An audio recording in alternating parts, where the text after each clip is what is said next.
आप देख रहे हैं डर जरूरी है। तो आज की हमारी कहानी है चुड़ैल का बदला। कहानी सुनने से पहले हमारे चैनल को सब्सक्राइब करके बेल आइकन जरूर प्रेस करें ताकि ऐसी और भी मजेदार कहानियों का नोटिफिकेशन आपको मिल सके सबसे पहले। तो चलिए बढ़ते हैं अपनी कहानी की ओर। एक बहुत ही खूबसूरत गाँव था जिसका नाम था रामपुर। यहाँ सभी लोग बहुत खुशी खुशी से रहा करते थे। गाँव में सभी कुछ अच्छा चल रहा था और इसी बीच अमेरिका से एक फैमिली अपने पुश्तैनी घर में रहने आती है। उस परिवार में पति पत्नी और उनका छोटा सा बेटा था जो अपने फैमिली में रहने आया था। सभी के आते ही गांव में खुशी की एक लहर दौड़ पड़ी क्योंकि ये फैमिली कोई और नहीं बल्कि इसी गांव में रहने वाले पुराने जमींदार की थी और गांव वाले भी उनकी बहुत इज्जत करते थे और सब कुछ ठीक चल रहा था। लेकिन अचानक एक दिन इस परिवार के बच्चे की तबीयत अचानक बिगड़ने लगी है। सभी को लगता है मौसम का परिवर्तन हुआ होगा,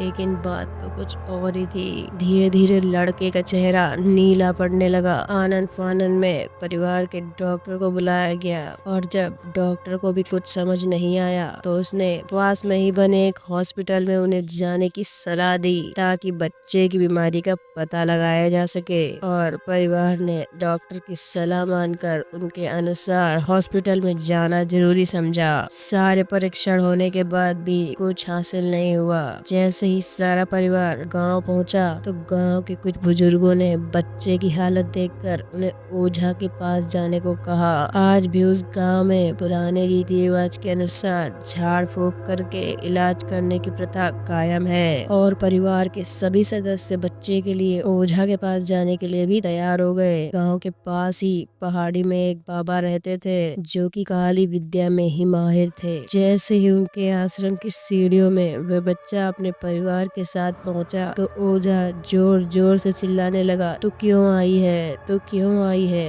इतने बरसों के बाद भी तेरा बदला शांत नहीं हुआ। ये सब सुनकर बच्चे के माता पिता और गाँव वाले दहशत में आ गए। उन्हें समझ नहीं आ रहा था कि बाबा को इतना गुस्सा क्यों आ रहा है, जबकि उन्हें तो अभी तक कोई बात भी नहीं बताई गई। लेकिन बाबा तो काली माया में पारंगत थे, इस वजह से उन्हें रूहानी ताकतों को पहचानना आता था। सभी लोग आश्रम के अंदर गए लेकिन बाबा ने केवल उस बच्चे को पास आने को कहा। बच्चे की हालत बद से बदतर हो चुकी थी। उसकी आंखें लाल हो चुकी थी, उसका शरीर नीला दिखाई पड़ रहा था और उसके शरीर का तापमान आम बुखार से कहीं ज्यादा था। ओझा ने विभूति उठा करके बच्चे के मुंह पर फेंका। बच्चा जमीन पर लेट गया और जोर जोर से हाथ पैर हिलाने लगा। किसी को कुछ समझ नहीं आ रहा था कि बाबा की विभूति से क्या चमत्कार हुआ कि बच्चा अपने आप जमीन पर लेटकर ऐसी हरकतें करने लगा। तभी अचानक बच्चा अपने पैर की उंगलियों के बल खड़ा हो जाता है और बहुत ही खूंखार औरत की आवाज में ओझा को उसके पुराने नाम से बुलाने लगता है। अरे वो प्रेमनाथ, मैं तुझे नष्ट कर दूंगी। लड़के का ऐसा स्वर सुनकर उसके माँ बाप घबरा जाते हैं। लड़के को इस अवस्था में देखकर उन्हें कुछ समझ नहीं आ रहा था कि ऐसा क्यों हो रहा है। तभी ओझा ने एक मंत्र पढ़कर बच्चे को अपने काबू में किया। सारे गांव वाले ओझा से पूछने लगे, बाबा ये सब क्या है, ये बच्चा ऐसा क्यों कर रहा है?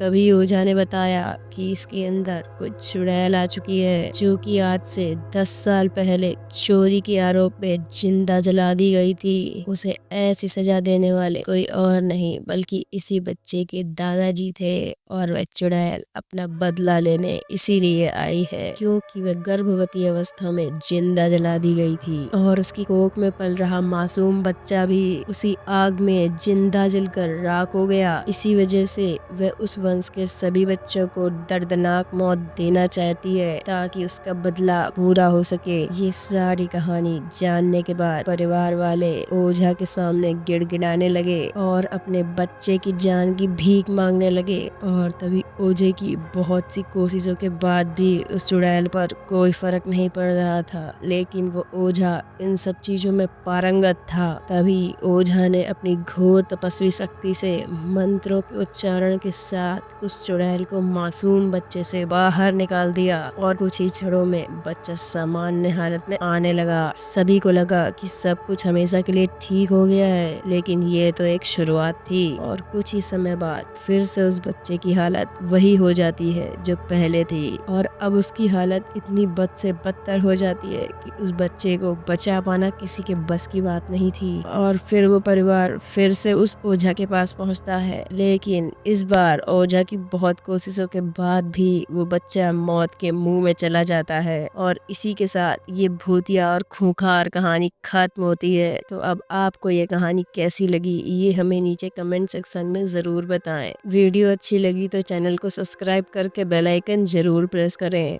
ताकि ऐसी ही और भी मज़ेदार कहानियों का नोटिफिकेशन आपको मिल सके सबसे पहले। तो चलिए मिलते हैं ऐसी ही किसी दिलचस्प कहानी के साथ। तब तक के लिए खुश रहें, सुरक्षित रहें।